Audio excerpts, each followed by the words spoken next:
Bom dia, boa tarde, boa noite.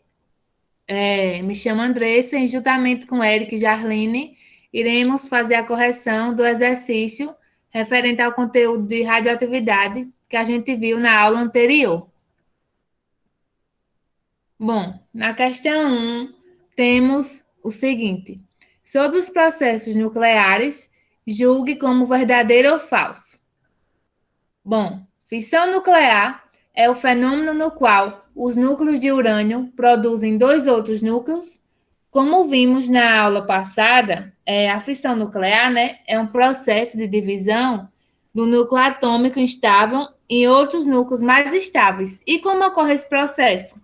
O nêutron, né, vai atingir o núcleo do átomo e esse vai se dividir em dois núcleos mais estáveis e vai liberar nêutrons, como a gente viu até através do programa FET, que eu mostrei na aula para vocês. Logo, né, vão liberar nêutrons que vão atingir outros átomos, originando uma reação em cadeia. Então, essa primeira alternativa é verdadeira. A segunda diz que, na fissão nuclear, não há grande liberação de energia. Como a gente também viu em aula, nesse processo de fissão nuclear, há grande liberação de energia. Então, temos que essa alternativa é falsa. Como vimos, né, o processo de fissão, é a mais utilizada para a geração de energia. A terceira diz que a fissão nuclear é uma reação em cadeia. Como eu já falei anteriormente, né, como ocorre o processo de fissão nuclear, na liberação de nêutrons, vai atingir outros átomos e vão originar uma reação em cadeia. Então, verdadeiro. A seguinte diz que, na explosão de uma bomba atômica e em um acidente ocorrido em usina nuclear, é liberado um número muito grande de isótopos radioativos. Como a gente viu em aula, né, vários são os isótopos radioativos. Então, essa alternativa é verdadeira. Na aula e também no livro que vocês têm, tem até uma tabelinha com os principais tipos de isótopos radioativos, que muitos vão apresentar meia-vida curta e alguns vão apresentar meia-vida longa, né? E o que eu destaquei em aula foi que os principais isótopos mais nocivos é o estrôncio e o césio. Já por fim, temos que os isótopos radioativos não provocam alteração no desenvolvimento humano e mutações genéticas. Também, como vimos em aulas, os efeitos provocados, né, por radiações de alta energia levam à formação de vários tumores malignos, anemias e mutações genéticas. Então, essa alternativa é falsa, pois os isótopos radioativos provocam, sim, alteração no desenvolvimento humano e mutações genéticas. Agora as meninas vão dar continuidade às seguintes questões. Oi, gente, bom dia, boa tarde ou boa noite. Eu, Jarline, vou dar continuidade na correção do exercício e em seguida a Érica também. Na segunda questão, pode passar, Andressa, o slide. Nessa segunda questão da atividade de vocês, fala o seguinte: é uma questão teórica, né? É bem simples, é só você basear na aula, no livro e na interpretação do enunciado. Ela diz assim: o debate em torno do uso da energia nuclear para a produção de eletricidade permanece atual. Em um encontro internacional para a discussão desse tema, foram colocados os seguintes argumentos. Então, o primeiro argumento foi: uma grande vantagem das usinas nucleares é o fato de não contribuírem para o aumento do efeito estufa, uma vez que o urânio, né, o elemento urânio, utilizado como combustível, entre aspas, não é queimado, ele sofre uma fissão.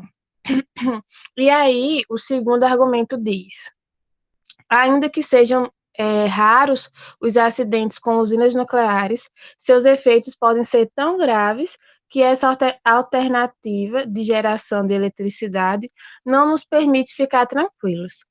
E aí, pede para a gente analisar esses dois argumentos e dar 5 alternativas, né, que a gente vai ver no próximo slide daqui a pouco. Ainda não passa não, Andressa. Mas é importante a gente analisar o que está correto, o que está errado, ou se os dois estão de acordo com o conteúdo mesmo. Aí eu coloquei dois comentáriozinhos nesse slide para a gente refletir antes de ver o enunciado.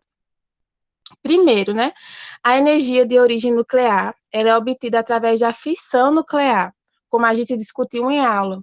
Então, libera uma grande quantidade de energia, né, através dos alfa, das partículas, dos raios, né, alfa, ômega e beta. E, além disso, não produz os gases, né, que vão colaborar com o aumento do efeito estufa. E, além disso, também, como foi conversado em aula, a radioatividade pode causar, sim, vários danos, mesmo sendo raros ocorrer acidentes em usinas nucleares, né? Eles acontecem, porém, se acontecer, né, esses acidentes acontecem em uma grande proporção, o que preocupa realmente a todos que trabalham com essa alternativa de geração de eletricidade. Então, vamos ver no próximo slide agora. Pode passar. Obrigada. A respeito desses argumentos, então, a gente pode se afirmar que o primeiro é válido, o segundo não, já que nunca ocorrem acidentes em usinas nucleares. Então, essa alternativa está errada, né? Pode sim acontecer acidentes. Letra B, o segundo é válido e o primeiro não é, pois, de fato, há queima de combustível na geração nuclear de eletricidade. É uma alternativa errada também, né? A gente sabe que não há queima de combustível, e sim uma fissão. A letra C diz: o segundo é válido e o primeiro é irrelevante, pois nenhuma forma de gerar eletricidade produz gases no efeito estufa. Sabemos também, de acordo com a explicação que eu já falei, que está errada. Vamos pular para a letra E. Ambos são irrelevantes, pois a opção pela energia nuclear está se tornando uma necessidade inquestionável. Então, está errada também. A letra D, ambos são válidos para se compararem as vantagens e riscos na opção por essa forma de geração de energia. Então, essa é a alternativa correta, tá? Pois realmente é uma alternativa que pode se usar, porém, cuidado com a radioatividade, né? Com todo cuidado. Érica vai dar continuidade. Olá, gente. Bom dia, boa tarde ou boa noite, né? Não sei que horas vocês estão assistindo esse vídeo. Então, vamos continuar.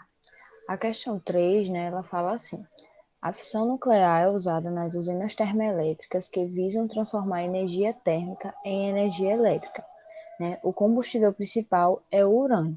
Considerando as equações a seguir, aí a gente tem, né, duas equações com o urânio, né, 235, que é um dos isótopos de urânio, onde ele vai formar aí, né, por exemplo, o bário e um nêutron, né, e um outro elemento X, uma outra partícula X, né, e aí também vai formar, né, na segunda, lantanídeo, né, um outro elemento, e também três nêutrons, né, na verdade, eu disse um em cima, mas são três, tá? E aí a questão pede, determine x e y com o número atômico e de massa de cada um. E aí, gente, só lembrando a vocês que o número de massa, né, é esse que fica acima, tá? Por exemplo, ali no caso do urânio, né, a gente tem a massa em cima, 235, e embaixo a gente tem o número atômico Z, tá bom? Em cima é o número de massa A, tá bom? Aí pode passar, Andressa. Pronto, então, primeiro vamos analisar, né, a primeira equação que a questão nos dá, que é a questão onde a gente tem o X, né, para descobrir o número atômico, né, e o número de massa, né, que a gente tem aí, A, número de massa, e Z, número atômico. Então, se vocês lembrarem, né, da aula, vocês vão lembrar que tinham lá sempre uma relaçãozinha matemática, né, quando a gente tinha uma reação radioativa. A gente sempre tinha lá que um lado, né, antes da seta, a gente vai ter uma dada massa e um dado número atômico. E aí, do outro lado da seta, né, depois que a reação de decaimento ela acontece, a gente cria, né, dá origem a alguns elementos que essa massa, né, e esse número atômico dos elementos iniciais vão se distribuir e vai continuar constante, né, vai continuar a mesma, porém, né, vai variar aí para cada elemento que for originado. Então, através disso, né, sabendo aí, por exemplo, o número de massa, né, das espécies envolvidas aí, né, antes da seta, e sabendo, né, dos outros dois que estão após a seta, a gente pode isolar X e conseguir, né, descobrir tanto o número de massa quanto o número atômico dele. E aí é um cálculo muito simples, como vocês podem ver aí, né, que eu já vou explicar para vocês. Nessa primeira parte, a gente tem, né, a soma antes da seta, né, 1 mais 235, aí o número de massa, né, e para o número de prótons, 0 mais 92, que se vocês olharem antes da seta, é os números que a gente tem, né, para o nêutron e para o urânio, né, esse isótopo 235 de urânio. Aí, depois da seta, a gente vai ter o bário, né, de massa 140, X de uma massa que a gente não conhece, né, e o nêutron, que a gente tem três partículas, né, então a gente tem 3 vezes 1 e tem aí o número de massa, né, depois da seta. E para o número atômico, a gente tem 0 mais 92 antes e depois 56 mais X, que a gente não conhece, né, quer encontrar, e 0, né, do nêutron. Então, somando aí esses valores, a gente vai ter essa outra continha aí simples, né, 236, né, somando 235 mais 1, igual a 140 mais 3, 143, mais x, que é o que a gente quer encontrar, né, e para o número atômico, a mesma maneira, a gente tem 92 igual a 56 mais x. E aí, se a gente quer encontrar x, né, a gente basta isolar esse x. Né? Isolando o x, a gente vai ter o quê? Se eu tenho 143 aí positivo, a gente passa ele, né, dividindo não, perdão, passa ele, né, com o sinal inverso, que é o sinal negativo, né, ou seja, ele vai subtrair aí dos 236 e da mesma forma para a parte de baixo, né, para o número atômico. O 56 vai passar para o outro lado, menos 56. Então, a gente vai ter aí essa outra partezinha da conta, né? Que vai ser 233, aí o x já é isolado, para número de massa, 236 menos 143, porque passa negativo, né? E aí a gente vai ter que esse número de massa vai ser 93. Então, descobrimos o número de massa do x. E aí, para o número atômico, 92 menos 56 vai dar 36. E a gente descobriu, então, o número de massa e o número atômico para x, né? Que vai ser 93, número de massa, e 36, número atômico. Tá certo? E aí, da mesma forma, a gente vai fazer para a outra equaçãozinha, né, onde a gente tem y. Para y, a gente vai ter, né, a gente tem que analisar para a equação, porque a gente vai ter outros valores. Então, a gente vai fazer da mesma forma, para número de massa e para número atômico. Antes e depois da seta, né, a gente vai ter aí esse primeiro momento, que a gente tem 1 mais 235 igual a y, mais 143 mais 3, né, que é a mesma forma, a gente tem 3 partículas ali de nêutron, então a gente multiplica, né, o coeficiente, 3 vezes 1 e 3 vezes 0, né, para massa e para número atômico. E aí a gente vai ter esses valores. Para número atômico, né, Z, a gente vai ter a mesma coisa, 0 mais 92 antes da seta, e depois Y mais 57 mais 0. Né? E aí depois a gente fazendo, né, essa soma aí do que dá para somar, a gente vai ter esse segundo momento, 236 igual a Y, que a gente não sabe, não tem como somar, mais 146. E para número atômico, né, 92 igual a Y mais 57. Isolando o y da mesma maneira, né, a gente vai ter esse último momento do cálculo, né, onde a gente tem mais 146 passando para o outro lado, né, do 236 negativo, porque muda. Se eu estou invertendo a posição, então o sinal vai inverter. E aí vai ficar 236 menos 146, que vai ser igual a 90. Então, a gente achou o número de massa, né, para o y.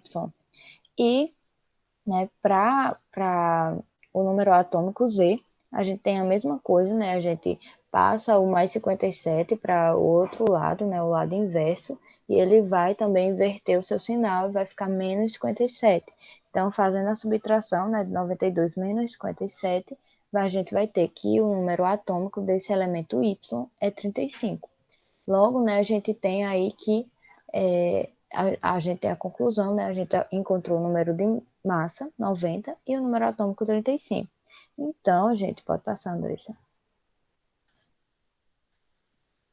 Então, né, a questãozinha certa seria a número 1, que inclusive teve um errinho para vocês, tá?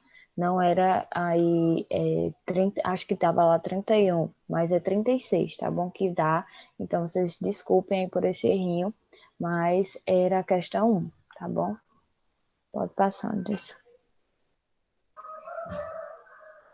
Bom, a outra questão, gente, é sobre o tempo de meia-vida, né? Vamos ler aqui. Sabendo-se que o tempo de meia-vida do urânio, o 235, né, que é o isótopo que a gente está estudando aqui, é de 4,5 bilhões de anos. Calcule o tempo necessário para reduzir a 1/4 uma determinada massa. Supondo, né, que essa determinada massa seja de 1 quilo, né, por exemplo, de urânio aí 235, né, o que a gente vai ter? No primeiro momento, né, no tempo zero, a gente vai ter 100% dessa amostra, né, de urânio. Ou seja, a gente vai ter lá 1 quilo. A gente sabe que o tempo de meia-vida, né, como foi falado na aula para vocês, inclusive isso era até da minha parte, mas o professor Deiribe falou para vocês, porque eu não teve como, né, por conta da internet. E aí, o tempo de meia-vida vai ser aquele tempo em que a amostra vai precisar para ser reduzida pela metade, né, do seu valor total. Então, quando passar 4,5 bilhões de anos, que é o tempo de meia-vida do urânio 235, porque cada isótopo tem o seu tempo de meia-vida específico, tá? Então, passando esse tempo de meia-vida, né, do urânio, a gente vai reduzir pela metade, né? Isso que diz o conceito de meia-vida. Então, reduzindo pela metade de 100, a gente vai ter 50%, né? E a massa, né, de 1 quilo, a gente vai passar a ter meio quilo, isso após 4,5 bilhões de anos, né? Passados aí a segunda meia-vida, né, mais 4,5 bilhões de anos, a gente vai ter o quê? Que aquela metade que a gente tinha, né, aquele meio quilo de amostra, né, aqueles 50% vão ser reduzidos novamente pela metade, né? Então, reduzindo pela metade, a gente vai ter de 50%, né, cai para 25%, e de meio quilo, né, vai cair para 1/4 de quilo, porque o meio quilo vai ser dividido novamente pela metade, né, e se você fizer essa continha, você vai ver que vai dar 1/4 de quilo, né, ou 0,25. Então, para que a gente tenha a resposta, né, para ir para essa pergunta, né, que ele quer saber o tempo que vai reduzir a 1/4. A gente já viu aí no gráfico que vai precisar de 2 meia-vidas. Então, se a gente precisa de 2 meia-vidas, né, e conseguiu reduzir a 1/4, basta somar esse tempo, né, de meias-vidas, né, as duas, que a gente tem a resposta para a pergunta. E então, somando, a gente vê que dá 9 bilhões de anos, né, e a resposta correta seria a alternativa 1, onde a gente tem aí, né, 9 bilhões de anos. Gente, é isso. A gente corrigiu aqui as questões que a gente trouxe para vocês. Se tiver restado alguma dúvida, vocês podem estar perguntando ao professor David, né, ou perguntando no grupo do WhatsApp.